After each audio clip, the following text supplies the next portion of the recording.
part of how we get there is having good core leadership that's like, I'm not the one making all the decisions. And I have to be okay with, maybe some missteps or somebody doing something that I would have done it differently. And what I've found in that is that oftentimes they're doing it better than I would have done it. Welcome to We Built This Brand, where we pull back the curtain on the people, the ideas, and the sometimes challenging process of building something that matters. Today, I'm joined by Jonathan Halley, a good friend of mine and the founder of Big Slate Media. Now, Jonathan started this business more than a decade ago and has built it into one of the region's top video production companies, working with the likes of Red Bull, Mike's Hard Lemonade, Dude Wipes, and Raising Cane's all along the way. If you're into media production, I think you'll really enjoy this chat with Jonathan. So, without further ado, let's get into it.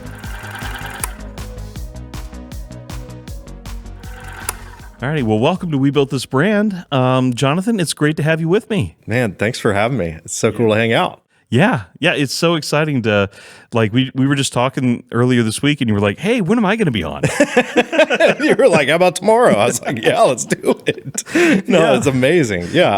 I've been waiting in the wings just quietly, maybe one day I'll get the honor, maybe one day. And then here it is. Oh yeah. Well, I mean, I've wanted to do this for some time. So it's exciting that we're getting the chance to sit down and talk today. I would say you're a few years ahead of me in terms of owning a business by yourself and all that. And it's cool to see what you've done with Big Slate Media. So before we dive into Big Slate, let's kind of start back at the beginning. How did you get to Big Slate Media? How did all this start? So the path to Big Slate, really, I'll start high school. We have a mutual friend, Steven Johnson, who, I kind of spent a lot of time working with as a high school student. And then we did a tech startup together. And then I dropped out of college to do that. And then as things go, that it didn't work out, tech startup in your early 20s. And then I moved to Chattanooga for a bit, came back. One of the guys that was involved in that tech startup, Jeremy Bergman, was running a company called 245 Tech, which is a web development company. And I was started there as kind of a project manager, web developer, and then eventually went into sales there. Had a great time. And then while I was there, I bought a drone one day. I spent my whole paycheck on a drone and was like, I just want to do this. It's like video games. You can go anywhere. And this was 2015. So drones weren't really a thing yet. And I had a couple of viral videos. I took some risk and flew it in the snowstorm. And then, that's I was like, man, I could do this. And so originally partnered with Jeremy and his business partner, Scott, to start Big Slate. And then shortly thereafter bought him out. So that's kind of the down and dirty path to get here. So a little unconventional, but yeah. Oh, I think everybody's got a creative path that gets them from, especially if you are creative, you spend some time in other fields before you're able to finally be like, all right, I'm going to launch into the thing I'm really passionate about, or find a way to make it pay so that you can do it. I met you, I've known you since you were little. It sounds like such an old man thing to say. For being as far advanced in business as you are, I'm older. And so it's just it's cool. And it's always just funny to me. I remember sharing, if you're okay with me sharing this, I remember sitting you out at the pool as a lifeguard when you were a kid, because you were being you were breaking the rules or something. That sounds right. Yeah, that sounds right. Yeah, and it was disruptor from a young age. Yeah, disruptor that's a great way to put it. Yes, I love that positioning. It was a lot of fun. And then meeting, of course, kind of paths reconnecting at 245 because we were doing some similar stuff. And I was in the marketing side. You were doing web development. We had a project together. I'll never forget that pizza night. Those are some good times. That it was the Wild West of development. And anyway, we just had a great time. It was a lot of fun. Awesome. It was a lot of fun. Good adventure there. And then seeing you kind of get to launching Big Slate and all that was its own adventure, and really cool to see you kind of branch out and get to grow the way you have. So it's been fun. It's been fun. I'll say the same thing. You are the quintessential example of somebody who has found something they're very passionate about and turned that into a brand and turned that into a successful business. So it's cool. We're in the same building, so I get to see some of it every now and then. Yeah. And it's cool to be adjacent to your story at the same time. Well, thank you. Yeah. Thank awesome. you. It's a cool place to be, and it's fun that we've had this time together to be able to share space together, kind of work in proximity to each other. It's been really fun. So Yeah, it's exciting. So you started Big Slate. Once you got to the point where you were launching the company on your own, building it for yourself, you were free of the 245 tech relationship. What was that like getting started in that? The first word that comes to mind is scary. And granted, I don't know, like 24, 20, somewhere around there, 24, 23. And I didn't have a lot to lose, but it still felt scary. And especially like that jump off of like hiring the first person and realizing that like, oh, it's not just my mortgage that's on the line here. Now it's that person's as well. That's like, it was a scary moment, but also incredibly liberating from the time being a kid running around the pool breaking the rules to now I've always been I've not had issues with authority. My parents may say different, but I've not had issues with authority as much as like I've had visions and ideas, and I think that unlock to take the scary part also was opportunity, right? That like I could affect change, and that feeling was like really cool to kind of unlock. I was actually told before I started Humble Pod that I was a bad soldier. That means you make a great entrepreneur. Yeah, that's exactly what it means. Do you know Austin Church? Yeah. He's the one who told me that. Okay. Yeah. Yeah. And that was a moment of revelation for me. So it's okay if you had a problem with authority or something, because I identify with that closely. Yeah, I think every entrepreneur has some hard-headedness to it, to them, that it makes them have a higher tolerance for risk, because you're like, this is my idea, so it's it's on me. And and hiring somebody for the first time, man, you realize I don't have one family anymore. I have two, at least. Yeah, and then you're providing for all those people. Yeah, it becomes a different animal. Yeah, a different level of responsibility, different level of mindset. So, yeah, that is a big challenge. You mentioned going viral. Was that really what kind of like propelled the business forward, or what was it for you that you think really helped Big Slate grow in those early years? Two things. I do think that did help. Real quick story on that was there was a big snowstorm that came to town, and I took my drone and put it up in the snowstorm, filmed the kind of all around Knoxville, but especially the stadium, posted online, and didn't think anything of it, and then it was everywhere. And so that, like, because of that, I became kind of the drone guy in town. And so then, people started calling, for that reason. And then I think the other kind of catalyst for growth was the Knoxville Chamber. They don't pay me to say this, but I built the early stages of this company on the events and the connections and the networking and all that kind of stuff that they would do. And I did a lot of free work, not necessarily even for them, but just in general. That, built relationships, and business is all about relationships. So those are the two kind of things. The viral video helped to some extent, but then, the networking and just being everywhere all the time was essential. What's nice now is that they're an organization that is like supporting economic development more. And so at the stage that Big Slate's at now, it's like, actually, that is what I need. I need larger corporations to come in here, right, so that we can have more local work. So all's worked out, but there's a need there. Yeah. The smaller business side of me is like, I understand your qualms. Yeah. Well, and we don't have to get too far into this, but like the Knoxville Entrepreneurship Center has really stepped up to kind of fill a lot of those gaps of networking and support. So the ecosystem's changed, which is, I think, a good thing. Yeah, I think so. And I mean, that was, I think, to a degree, kind of how we not reconnected. It sounds like we hadn't talked to each other in ages. Well, it's not entirely untrue. Yeah. I mean, you went to college, then I kind of went to college, and then But all that kind of is where we got things moving again. But so then you grew from there. You had the economic development. What would you say was the real first moment of like validation in the business for you, where you were like, maybe it's after you hired an employee or something like that, but there's always that fear, doubt, uncertainty that comes with starting a business and then getting into it. You kind of get worried. Is this going to pay the bills? Like, when was that moment where you realized, okay, this is moving forward. This is something real? I maybe have an unconventional answer to this, because there's not, like, I think probably every day to some extent still go, is this viable? Is this the right thing?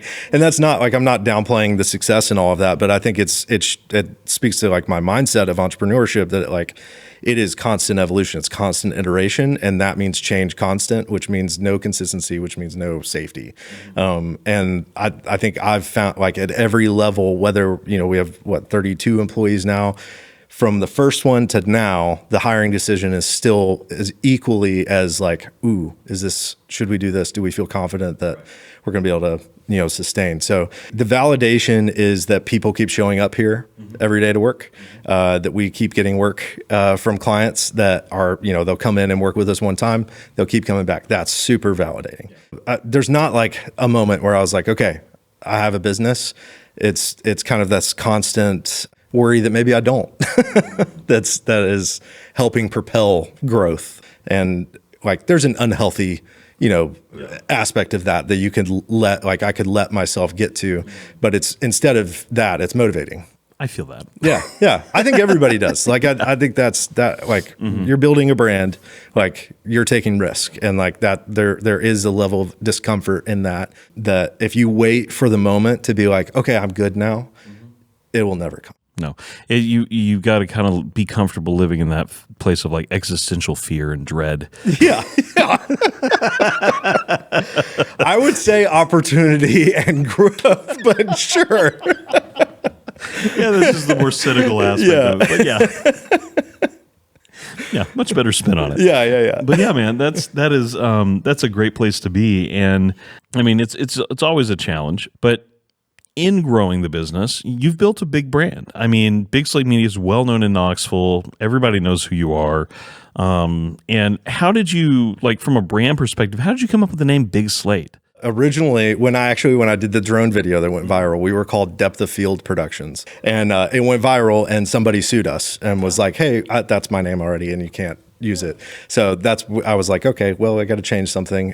So what's a production term? A slate. That's kind of cool. It has like a rock meaning. Let's throw an adjective in front of that. Big. Sure. All right, great. That was it. I wish there was this big evolution, heartfelt intentionality, but it was a little bit of desperation to, adjust after a lawsuit. And I'm friends with the person who sent the cease and desist now, and wow. we joke about it. And I have thanked him. Now he is like, you're welcome, like that I did that so that you had to change the name. Yeah. Well, I mean, it helps because like Big Slate, I mean, depth of field, like that probably is a common name. Probably why he sues people for it, I would imagine. Sure. Yeah. It's just one of those things. I think he was like on set, and people were like, "Did you do this drone video?" And he was like, "No." Wow. So it was, because it reached national news. I mean, that's the thing we haven't talked about. Yeah. Like, it was a big thing. Yeah, and Lester Holt showed it on the NBC Nightly News. It was like, on holy cow. Mashable and NCAA. Like, yeah, they went. That was back in the day before 2016, I believe. Was that before pre-2016? It probably was 2016. Oh, yeah. Somewhere around that. It was still when we had slow news days. Yeah. True. Not to say anything about the quality of the video. Yeah, what are you saying? It was a great video. It was a great video, but you put something like that on the national news at the end because there's nothing else to cover in the news. Or like, what like light thing can we put in the news to make everybody happy? Yeah. I don't feel like that happens much anymore. It was, the funny thing is that it was painted as doom and gloom because it was like the South is getting pummeled with snow. Look at the stadium. Either way, it was cool. Yeah, it was cool. Yeah. So you just had the name to be the name. Yeah. But it's become more than that. It's become a brand to people. Yeah, I mean, it's become something people recognize. What have you seen in that growth? Like, have you seen like the brand be influential in any way? Yeah, I think now, we took kind of a play for our local market here, and we're like, we're just gonna like say yes to every opportunity that we have, right? And money be damned, in that decision to some extent. And I mean that from like a philanthropic standpoint, or from a, hey, we'll do this and trade sponsorship, or that kind of thing. And so I think that helps like people just be aware of like, oh, Big Slate, okay, I've heard of you. And I think that helps. But now, like, I've seen the evolution of it become, we're a production company and an agency. And so now the name could mean we have a big slate of services, like there's multiple things that we're offering, and kind of still tie into that production side of things, and big being a part of that. So our big focus has always been on like vertical integration and adjacent kind of business units all operating under one roof. And so the name, we've kind of grown into the brand naturally. And I always say I've never had this like big, like mustache twisting plan of this is how we're going to grow and become who we are today or where we're going. But it's just been a response to the market, a response to demand. Is this something that we are good at? Could we be good at? Do we need to be good at? And then we kind of slide it in, and if it fits within that kind of vertical integration, has made sense and plays in, I think, to the brand of Big Slate. Yeah, for sure. As you have grown, you're at 32 employees now. That's a lot of employees to manage. How has that changed you as a person and a leader? Oh man, every day and so much. My leadership team, part of how we get there is having good core leadership that's like, I'm not the one making all the decisions. And so my leadership team has been amazing at handling, whether it's HR stuff or system process stuff, client issues, like all of that. That's changed me from the standpoint of I'm not in control. And I have to be okay with, maybe some missteps or somebody doing something that I would have done it differently. And what I've found in that is that oftentimes they're doing it better than I would have done it. And I would have probably had an unhealthy response to that situation. But because they're committed to the brand and they're their own person, and I trust them, they're going to make their own decision. And it's oftentimes a really good one. So that's been a change for me. I think a lot of entrepreneurs and startup folks early on want to hold everything. And I still catch myself doing that. And part of that growth for me has been leadership coaching. I'm invested in that, somebody to help me kind of sort through my feelings as a business owner, which is totally underrated, by the way. Therapy is very accepted now. Business therapy is a thing. Mm-hmm. And I think that's, having all the folks has changed me a lot and pushed me to be a better person in a lot of ways. And kind of going back to I think you have a probably similar experience of a lot of who we are, who I'll speak for myself, who I am as a boss is a symptom of bosses that I've had in the past, and whether I am going to accept or reject their responses to situations. And so I'm trying to be now the kind of boss that's hopefully somebody is experiencing my decision-making and leadership and going, I want to be like that. And so that puts, pressure and expectation to, do the right thing in a lot of cases that may be counterproductive to what, a business analyst would say to do. But it's the right thing to do. So that's a long-winded answer, but that's a good one. Yeah. It's a deep question, so it's okay if it's long. Okay, cool.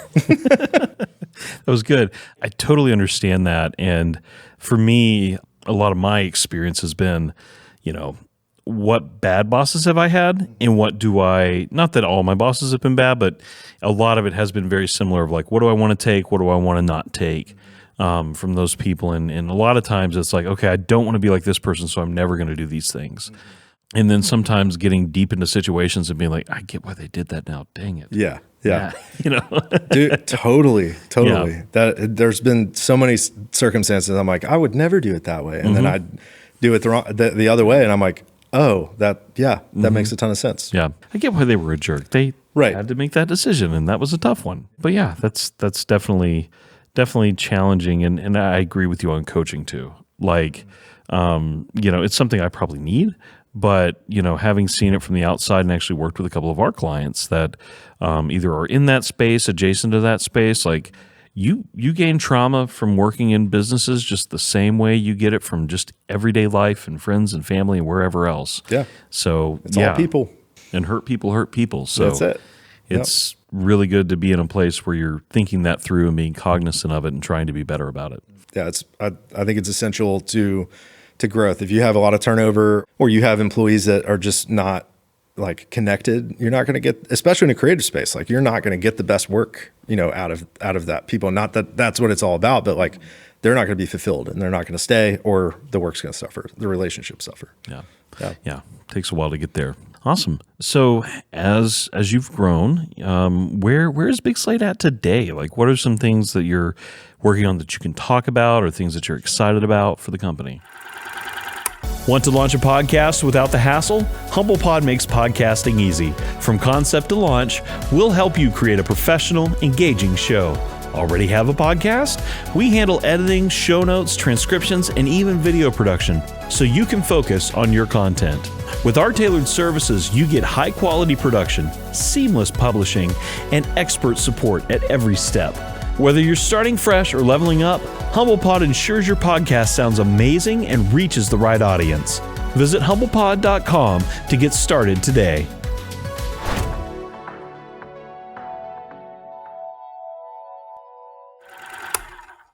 Knoxville has been and will continue to be, I hope, like our home and a plethora of work and opportunity for brands that we can work with that are wanting to be bold, and make content that doesn't suck, as our tagline indicates. We've been able to be fortunate in getting, some work outside of market. So a couple of cool brands that we're working right now would be Mike's Hard Lemonade, White Claw, and Mountain Dew.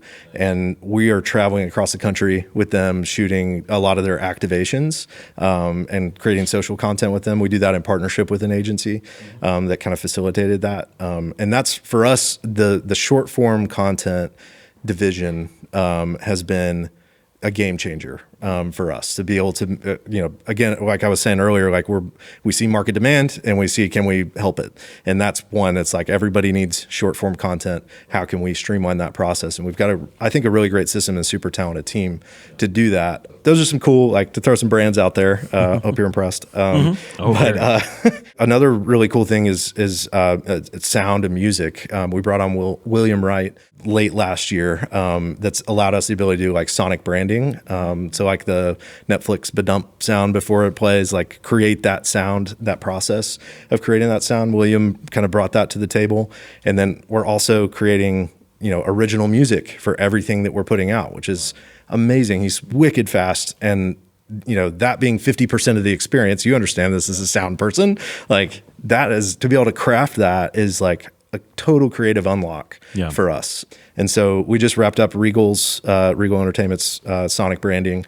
So a sound we made, the sound that Will made, is playing before every movie in every country or every theater across the country. Is it out? I've heard out. It about a billion times. Oh, it's out when we're setting up in the studio. It's out. They've released it. I think last week was when it started hitting theaters. So nice. If you go to a movie now and you hear the sound, that's right. Yeah, check out Regal Cinemas. Yeah. You'll go see a movie. Sonic branding. It's good for you. It is. You've done a lot with Big Slate, but as you've grown, I wouldn't say you've gotten bored, but you've decided to branch out and do other things. Yeah. You're not just running Big Slate now. Yeah. You're making lots of slide decks. Are you a professional slide deck maker? I am a slide deck maker these days. No, but seriously, what are you doing now? Tell me about that. Yeah, so I think at this point, as the executive producer and owner is my title, like I am in charge of vision casting for the team, right? Where are we going? What are we doing? Some of these decisions that, I just talked about. I think the other part is business development. Like, it's the saying of like, nobody sells like the owner, I think is true and has merit. And I'm so fortunate that I freaking love it. Like, I love sitting down with somebody, a big brand, little brand, and like hearing, what do they need to do? What do they need to achieve? And then bringing that back to the team to ideate, how do we get there? Whether that be social content or video or, whatever. So that's a lot of my day-to-day is that. And then I've got a couple other irons in the fire in terms of companies that I'm trying to start and get off the ground. And so that's been exciting and a cool thing as well. I don't feel like I'm done with Big Slate at all, but I'm carving out time to, diversify, I guess, maybe a little bit, and meet a different need. So the big one right now that I keep hearing about is B-Roll Bank. What is that? So B-Roll Bank is a digital asset management software. Big Slate goes out. We shoot a 30-second commercial. We're going to come back with more than 30 seconds worth of footage, right? That footage is going to sit on our server and waste away. It didn't make the final cut. It's gone. We recognize that like storage costs are growing. We're keeping it because we have to. What if we found a way for our clients to log into our physical server, search their specific library of content using custom keywords, and then be able to download and access that? Maybe they use it for PR or a social kit or social media, whatever. And so that was kind of how it started. And then we've been expanding since then to really the software itself has a fully private and brand customizable AI model. So a lot of AI tagging for media would go like blue shirt, red car, whatever. Right. That's not actually useful when searching, right? Like, so the University of Tennessee wants to be able to search by Smokey the dog, not mascot. So our model learns a brand specific visual language, and it's fully on-prem. So nothing is going off to train Anthropic or any of the other folks in town. Like, you can give it a CAD drawing and know that it's proprietary data and that be safe within this confine. So now it's a tool that's built for production companies, agencies, and brands with large media libraries that have 100 terabytes plus that they're trying to figure out what to do with. It can be less, but that's generally at that point it makes sense. So we've got our first enterprise client. We're installing them this summer, and then we've got our first national distributor to resell that software. So it's really B-Roll Bank is really designed to be a infrastructure layer on top of existing storage for kind of any of those categories, a brand, agency, or production company. A lot of what we do is in tech. So yeah. What you're saying right now feels like every podcast that we do. but it's Sorry, so we cool. nerded out there for a minute. But I love it, and I think people who watch this, we have a lot of agencies that we interview for the podcast. Yeah, got a lot of people in the agency world that watch. So it's great to know. It's one of those things that's like you don't get it until you get it, and like anybody that's in an agency, especially, is going, how do I squeeze the value out of this content? Like, I paid a lot to get it created. How do I maximize it? And whether that's a brand or an agency, and like that's the point of it is to be able to do that. So it's hopefully it relates because it's like very relatable. You get it or you don't. Yeah. Because at the end of the day, like, we're working with right now a larger client, and they have a lot of footage that they're trying to send us. And even that process is like, well, I need this, or can you send me this? And then they got to go back to their marketing team, and their marketing team has to get back to us. And it's a whole thing. And did we film that? Did we not? Like, I could see how B-roll would be very beneficial for something like what they're doing. B-roll Bank, I should say. Yeah. But yeah. It's what's funny is that when I went to register the company itself, I tried to register it as B-Roll Bank LLC, and it wouldn't let me because of bank. So what's the legal it's actually name called B-Roll LLC is like the actual name, but the brand is B-Roll Bank. Okay. Yeah. DBA or something like that. It's a fun brand decision. It's like, oh yeah, I can't actually name it a bank. Yeah. So you're doing a lot, and I know there's some other stuff probably on the back burner that you're also trying to work on too. So just everything combined, that's a lot, man. It is, man. Really those two are like my, primary worlds right now, and it's so much fun. And that's like it's vertically integrated, right? Like, we're a production company and we have a digital asset management software. So it's in the same wheelhouse. And it's been a lot of fun. I'm very tired though. I don't know if you can see the bags under my eyes, but a little bit. Should have had the makeup artist over here. I know. Yeah. I was expecting HMU here, but that's fine. There's nothing they could do. I'm sure they get up a little bit. But as we think big picture, like, what is top of mind for you right now? In terms of the industry? Yeah, in terms of the brands industry, in general. yeah. Probably everybody that you've had on in the last year probably is going to say AI as their answer to this. And I'm no exception. I think I know that may not be interesting, but it is the reality. Yeah. It's the answer. And I think there's a lot of contentiousness, around what is it, how do we use it, all of that, fear, all that. And I think there's so much good with the bad, but it's reshaping everything. And I think for a brand especially, and building a brand, it's making building a brand so much easier to a certain extent that I think that's exciting. Like that can be. Yeah, it can be really useful. We're actually in the process of building something of that. By the time this episode number 69, comes out, it's probably going to already be announced. It'll be public and everything. But we've used AI to the point where AI, we decided on a name as a working title name, and then I baked it so far into my AI that when we decided that was a terrible name and we're going to go a different direction, I had to argue with AI. It was fighting to keep my brand direction and pushing back on me at every step. It was the funniest thing. But yeah, it's that's a really good cool thing. because usually AI is like, yeah, whatever you need. I'm sorry, I messed up. You know, the minute I corrected it and told it why, it was like, oh well, I guess you're right. Yeah. So take that as far as you want. But it was really snippy at me. It was kind of funny. It was like are you what? sure? That's not what we said. You said to avoid those things and not do that. Why are you doing that now?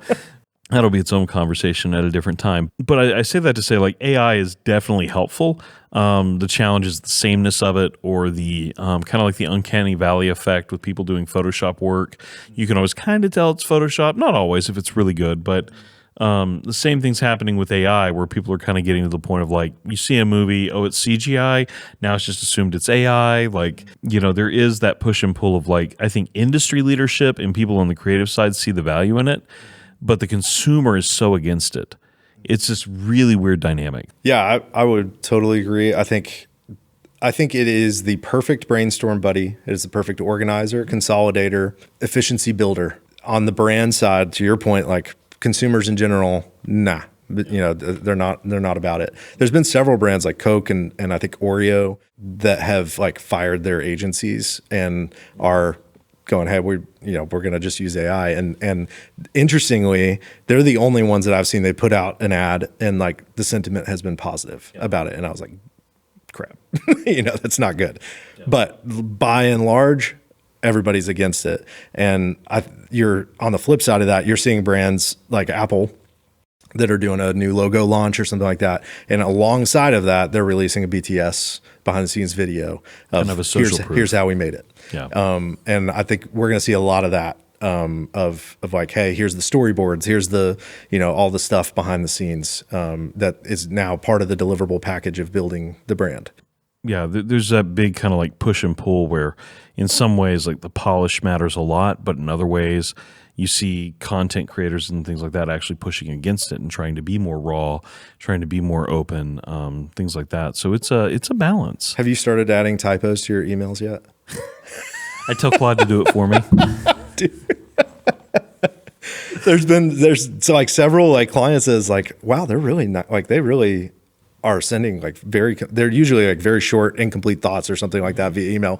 And now it's like a whole sentence and you're like, whoa, this is really well written. And immediately, it's AI. Here's the M dashes is what always the M dashes is telltale. What's an interesting consideration that we're trying to juggle right now is like in this age of AI, we don't know what the client agrees with. If they send an email or they send a brief or something and it's clearly chat, generated of some extent, like there's no way to like fact check to be like, did you actually agree with what this was saying? Or are you just spitting it out? Yeah. And like, did you read it before? It's like, this person said it. Okay. They agree with it. But now there's definitely a part of it where it feels like you have to pay attention to what's actually going out. I'm actually developing some AI sales tools for myself right now because I'm one person. Identifying businesses in the podcast market are hard. And I'm looking at it from a perspective of like, I at least want to kick it off with my input before it goes out and starts using automation, because otherwise it's pretty much just an automated tool once it gets started. But it helps me identify like things in the market I would never be able to calculate on my own. Like podcasts that are going from a consistent posting to an inconsistent posting, meaning they're struggling, they may need help, stuff like that. So it's a challenge. But yeah, I'm always of the opinion of like, it can be really helpful, especially if you have an ADHD brain, like I do, and being able to just drop in, like I'll do a brain dump on a Monday morning and AI now takes it, creates tasks out of it and puts it into my task list, which I don't check until the next Monday, but I have at least thought through my business and I get things done. And most of the time I go back to check the list and it's done. I did my thing. I do check it through the week, to be clear. I was like, I haven't said a word. You're telling on yourself here. So. I like being self-deprecating a little bit, but no, seriously, it's got some super helpful things. But yeah, there is always that balance of like, is this real? Did you check it? And I think the people that are really successful with using AI as a tool are the people that are willing to take that extra level of skepticism with it, craft it into their own version. That's where like the brainstorm buddy, thing is like, give me 80% of the way there, and then let me finish it. Well, as we move on, the last question I always ask people is, what brand do you admire the most right now, or brands? I think Airbnb is doing some cool stuff right now. Their ads are very simple, and I think that there is strength and simplicity right now. There's a lot of noise. You've seen, I think Calm did an ad during the most recent Super Bowl. It's like, instead of an ad, it was just like their logo on screen and like, hey, everybody take a deep breath. And it's just this moment of pause. And I think that is, I admire that. It's bold and it's powerful and stands out, I think. So Airbnb is doing a lot of similar, kind of stuff, just very simple, clean, heartfelt, kind of ads. And I to tie in the AI conversation, that is where I think the swing is authenticity, sincerity, realism and connection. So I admire those brands right now. That's great. Yeah. That's awesome. Yeah. Okay. How about you? Man. Oh, what do you admire right now? I've been waiting for someone to ask me. It's been a few episodes. I would say my mind immediately goes to Orvis. I don't know why. I'm big into fly fishing right now. Yeah, nice. So I see a lot of their marketing. I see a lot of their branding. Orvis and Patagonia are two that I would say like outdoor brands that I just absolutely love. They make you want to trust their product and feel like, okay, I know I'm buying something of quality when I come here. Orvis specifically, I would say there's a local tie-in where like you've got a local fly shop you go to, and the people that work there have always been great to me. They've given me good discounts when they can, above and beyond what they should. So I awesome. really appreciated that when I bought my waders. But shout out to the Knoxville Orvis Fly Shop. Y'all are awesome. But it's just one of those things of like, you just see how they're doing that, and it just means a lot. So yeah, there's a lot of authenticity to those brands. Yeah. And story. Like that, there's a lot of strength in tying brand messaging to the feeling that you want the audience to have about the brand. Instead of like cramming it down their throat, feel happy. Like tell them a happy story and they'll feel happy. Oh, thank you, Jonathan, for coming on. Where can people get in touch with you if they want to connect? And if there's anything you need to promote or say, like, now's the time. LinkedIn's always a good spot to find me. And bigslatemedia.com is our website. So yeah, happy to connect with anybody. If there's any questions or inspiration, or you just want to commiserate some. Absolutely. Well, Jonathan, thank you for coming on the show. Thanks for having me, man. Thanks for checking out this episode of We Built This Brand. Don't forget to like, follow, and subscribe on your player of choice. You can also keep up with the podcast on our website at webuiltthisbrand.com. If you like this episode, please give the podcast a 5-star review and make sure to tell all your friends about it so we can continue to build this brand.